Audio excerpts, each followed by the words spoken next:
हर्षित राणा, रविंद्र जडेजा और अक्षर पटेल की कमाल से श्रेयस अय्यर के साथ शुभमन गिल के धमाल से इंडिया ने आखिरकार ফার্স্ট ওডিআই भी जीत ही लिया। হ্যাঁ বন্ধুরা, ইংল্যান্ড ভার্সেস ভারতের 3 ম্যাচের ওডিআই সিরিজের প্রথম ম্যাচটি ভারত জিতে যাওয়ায় সিরিজটি 1-0 ভারত এগিয়ে গেল। আচ্ছা, এই ম্যাচটিতে কেন কোহলিকে বসিয়ে জয়সওয়ালকে খেলানো হলো? রবীন্দ্র জাদেজা তিনি 600 উইকেট নিয়ে রেকর্ড করলেন। নমস্কার, আমি প্রীতিশ আপনাদের স্বাগত জানাই ক্রিকেট স্ট্র্যাটেজিতে। দুই সংস্করণ মিলিয়ে মোট 8 ম্যাচ খেলতে ইংল্যান্ড এই মুহূর্তে ভারতে আছে। সূর্যকুমার যাদবের টিম 5 ম্যাচের টি-20 সিরিজে জস বাটলারকে 4-1 দুর্মুশ করেছে। 20 ওভারের পাট চুকিয়ে এবার রোহিত শর্মার পালা।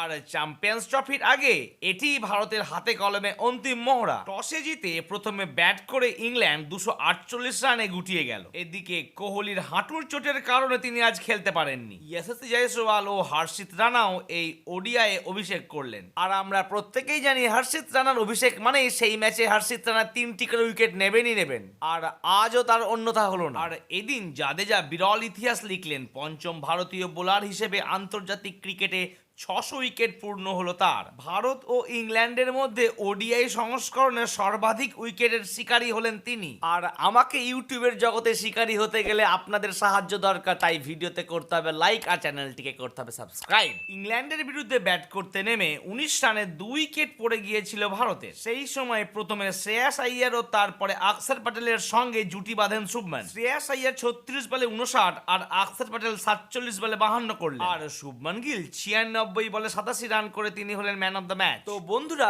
বাকি দুটো ওডিআই ম্যাচে কি ভারত জিতে হোয়াইট ওয়াশ করে দেবে ইংল্যান্ডকে? কি হতে চলেছে তা জানতে চোখ রাখুন আমার এই চ্যানেলে।